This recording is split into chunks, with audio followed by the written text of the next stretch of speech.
कल जो न तुझसे मिला मैं होता এটা আমার জীবনের সবথেকে বড় সারপ্রাইজ। आज न ফাহিম তুই কই? গ্রুপ স্টাডি করে আসি। আই দাঁড়া, পালাবি না, এখানে দাঁড়া। এই তোর গ্রুপ স্টাডি? হ্যাঁ, জি আন্টি, আসসালামু ওয়ালাইকুম সালাম। ওর গার্লফ্রেন্ড? জি আন্টি। আমার ছেলের এক মেয়ের প্রতি বেশি দিন মন থেকে না, এদেরকে কষ্ট দেয় আর সেই মেয়েদের বাবা মার নালিশ আমাকে শোনান। आज न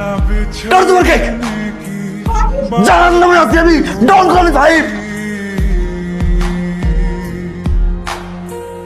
न तो तुझे खोने का खौफ ही होता